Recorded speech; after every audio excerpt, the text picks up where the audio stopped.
تو پیش رفت کچھ یوں ہے کہ ایک میٹنگ ہوتی ہے آج فیلڈ مارشل عاصم منیر صاحب کی سعودی وزیر دفاع سے، اس کی تصویر جاری کی جاتی ہے اور اس میں جو باہمی دلچسپی کے امور ہیں خصوصاً ایران کی جانب سے جو اٹیکس کیے گئے ان کے تناظر میں گفتگو ہوتی ہے۔ ڈیفنس پیکٹ کے تحت بھی کچھ معاملات زیر غور آتے ہیں اور پھر مسعود پزشکیان جو ایرانی پریزیڈنٹ ہیں وہ ایک بیان جاری کرتے ہیں، ویڈیو میسج، جس میں وہ معذرت کرتے ہیں خلیجی ممالک کے ساتھ کہ ان پر جو اٹیکس ہوئے اس سلسلے میں ایران معذرت خواہ ہے اور آئندہ ایران ایسا نہیں کرے گا۔ اس کے ساتھ ساتھ وہ یہ بھی کہتے ہیں کہ اگر ان پر اٹیک نہ کیا گیا تو وہ ایسا نہیں کریں گے، لیکن اگر اٹیک ہوا تو اس میں صورت دوسری ہوگی۔ پریزیڈنٹ ٹرمپ نے اس جو ویڈیو میسج تھا اس کو لے کر اس معافی کو سرنڈر سے تعبیر کیا ہے اور انہوں نے کہا ہے کہ ایران مڈل ایسٹ ہمسایوں کے سامنے سرنڈر کر چکا ہے کیونکہ ایران ٹیک اوور کرنا چاہتا تھا، مڈل ایسٹ کو رول کرنا چاہتا تھا، تو امریکہ اور اسرائیل نے مل کر ایران کو اس انجام سے دوچار کیا ہے۔ کہ اگر سعودی عربیہ کے کہنے سے ہم نے ایران کے ساتھ لڑنا شروع کر دیا کیونکہ ایران جو ہے وہ سعودیہ پہ اٹیک کرے جا رہا ہے، اور اگر وہ نہ رکا تو ہمارا حشر جو ہے وہ یقیناً ایران اور افغانستان ہی بہت ہے۔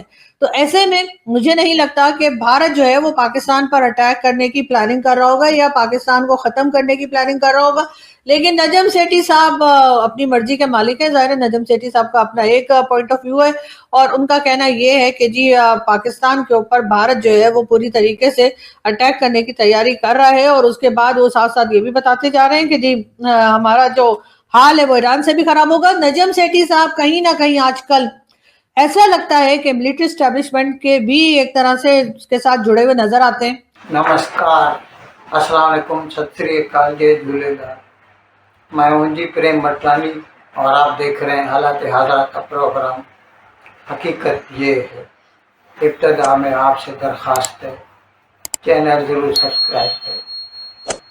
دوستو، میں ایسے کئی پروگرام کر چکا ہوں جس میں نے بتایا ہے کہ پاکستان معاشی طور پر خستہ حال ہو چکا ہے، ہمیشہ قرضے کی تلاش میں رہتا ہے۔ بذات خود ایک مرتبہ عمران خان نے، کئی مرتبہ شہباز شریف نے، جو کہ ملک کے وزیر اعظم ابھی ہیں، انہوں نے کہا ہے کہ ہم کسی دوست ملک کو فون بھی کرتے ہیں تو وہ یہی سمجھتے ہیں کہ ہم سے قرضہ مانگے گا۔ ایسی حالت میں اس کو ہمیشہ چند ممالک سے تو قرضہ لینا ہی پڑتا ہے، اور ان ممالک میں شامل ہوتے ہیں سعودی عربیہ، متحدہ عرب امارات ابوظہبی اور چین۔ یہ تین خاص طور پر اس کی مدد کو آتے ہیں۔ اس کے بعد بھی جب اسے کم پڑتا ہے تو پھر وہ پہنچ جاتا ہے انٹرنیشنل مانیٹری فنڈ کے پاس، اور آپ کو اس کا تو علم ہے کہ IMF والے کبھی بھی قرضہ دیتے ہیں تو اس کے لیے ہزاروں شرائط عائد کرتے ہیں، جس کی وجہ سے پاکستانی عوام کی زندگی دوبھر ہو جاتی ہے۔ خیر، یہ میں آپ کو بیک گراؤنڈ بتایا۔ اب ایسے میں ایک عجیب بات ہو گئی۔ پچھلے سال جب بھارت پاکستان کی 4 دن کی جنگ ہوئی تھی، اس کے بعد پھر اسرائیل اور حماس کی جنگ بھی جاری تھی، تو ایسے میں ایک دن اسرائیل نے قطر میں دوحہ پہ جو ہے حملہ کر دیا۔ حماس کے لوگ مل رہے تھے وہاں پر۔ اس کے بعد قطر ڈر گیا، اور پورا جو مشرق وسطیٰ کے جو عرب ممالک ہیں، خاص طور پر جو مونارکیز ہیں، بادشاہتے ہیں، وہ ڈر گئے۔ تو ایسے میں سعودی عربیہ کا جو کراؤن پرنس ہے محمد بن سلمان، اس نے پاکستان سے ایک معاہدہ کر لیا، strategic mutual defence agreement SDMA، اور جس میں ایک شرط خاص یہ تھی جو کہ ہمیں بتائی گئی، باقی تو ہمیں نہیں علم اس کا پورا۔ اس میں یہ بتایا گیا کہ ایک ملک پہ حملہ دوسرے ملک پہ حملہ سمجھا جائے۔ اب تازہ آتے ہیں آج کل کی جو صورتحال ہے۔ 28 فروری سے امریکہ نے ایران پر حملے شروع کر دیے، علی خامنائی کو ہلاک کر دیا، ایران کی حالت خراب ہو گئی۔ اب ایران جب امریکہ سے مقابلہ نہیں کر سکتا، اسرائیل سے مقابلہ نہیں کر سکتا، تو وہ اس کا بدلہ لیتا ہے ان کے دوست ممالک سے، یعنی مشرق وسطیٰ کے جو امریکہ کے اتحادی ہیں، جیسے UAE ہے، قطر ہے, کویت ہے, بحرین ہے اور سعودی عربیہ. جب سعودی عربیہ پہ حملے شروع ہوئے تو میں نے پروگرام کیا تھا, بتایا تھا کہ سعودی نے پاکستان سے کہا ہے کہ you have to fulfil the obligation laid down by the strategic mutual defence agreement, کہ اگر ایک ملک پہ حملہ ہے تو دوسرے پہ سمجھا جائے گا. اب آپ کو ایران سے جنگ کرنی پڑے گی.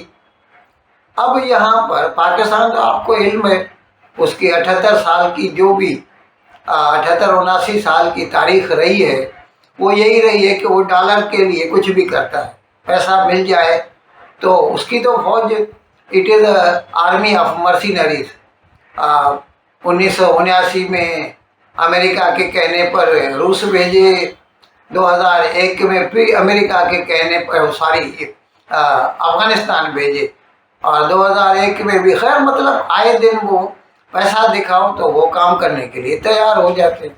اب جیسے ہی سعودی عربیہ نے اس سے مانگ کی کہ you have to fulfil the obligation, تو اس نے موقع سمجھا اور سعودی عربیہ سے مطالبہ کر دیا کہ اس کا ایک $5 بلین کا ڈپازٹ ہے پاکستان کا, جو سینٹرل بینک ہے اسٹیٹ بینک آف انڈیا, اس میں $5 بلین کا اس کا ڈپازٹ ہے جو کہ وہ ہر سال رینیو کرتا ہے. اب اس کے لیے پاکستان نے یہ مطالبہ کر دیا کہ اس کو آپ 10 سال کے لیے ہاتھ بھی نہیں لگائیں گے, یعنی فار 10 ایئرس رول اوور کر دیجیے. اور دوسرے ابھی جیسے یہ جنگ شروع ہو گئی ہے تو $65 فی بیرل کے بھاؤ سے تیل بک رہا تھا, ابھی وہ 100 کے اوپر چلا گیا ہے. تو پاکستان کو تو خاص طور پر بہت تکلیف ہوتی ہے, اور میں نے بتایا تھا کہ کس طرح اس نے اپنے ملک کے جو شہری ہیں ان کے اوپر پیٹرول بم پھینک دیا. 55 روپیہ فی لیٹر کا بھاؤ بڑھا کے 322 روپیہ فی لیٹر کر دیا پیٹرول, اور 335 روپیہ ڈیزل. تو اس نے پاکستان نے یہ مطالبہ کر دیا کہ آپ ہمیں $5 بلین کا تیل دیجئے اداری پہ. یعنی موٹا موٹی آپ سمجھ لیجئے کہ یہ جنگ میں شامل ہونے کے لیے پاکستان نے سعودی عربیہ سے $10 بلین کی مانگ کی ہے.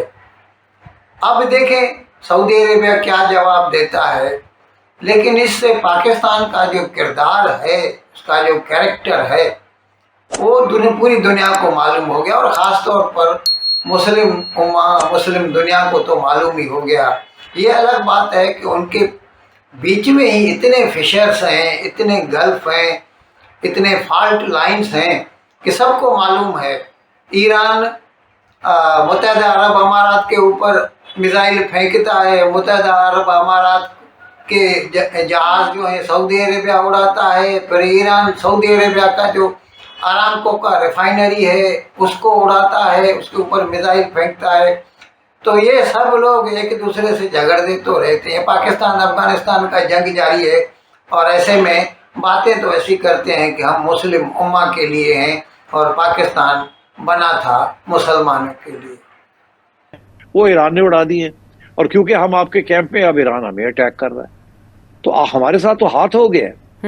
ہمیں تو آپ نے ایشورنس دی تھی آپ بن جائیں گے بادشاہ اس ساری ریجن کے, اور یہ سارے جو چیزیں بنائے ہوئے تھے بیسز آپ نے 7-8, وہ اسی لیے تھا. تو وہ تو آپ نے اسرائیل کو ڈیفینڈ کرنے میں لگا دیے, اور آپ کا سارا ایجنڈا جو ہے وہ اڑ گیا ہے. ایران تو گرا نہیں ہے, کوئی رجیم چینج نہیں ہوئی, کوئی کچھ نہیں ہوا, اور ہمارا نقصان ہو رہا ہے.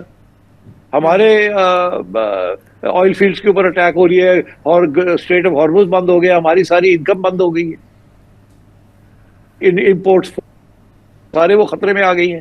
ہم کیا کریں گے؟ تو ہمیں بچائیں, اب کچھ کریں. تو کیا کرنا ہے؟ یہی ہے کہ ایران دے نال مکا کر کے ختم کرو اس جنگ نو. اچھا, تو یہ 2 پوائنٹس ویو چل رہے ہیں. میرا جو خیال ہے وہ کیا ہوا, میرا نہیں خیال کہ گلف ڈمس نے ان کو کہا جیسے اسرائیل نے کہا کہ پہ جاؤ ایران.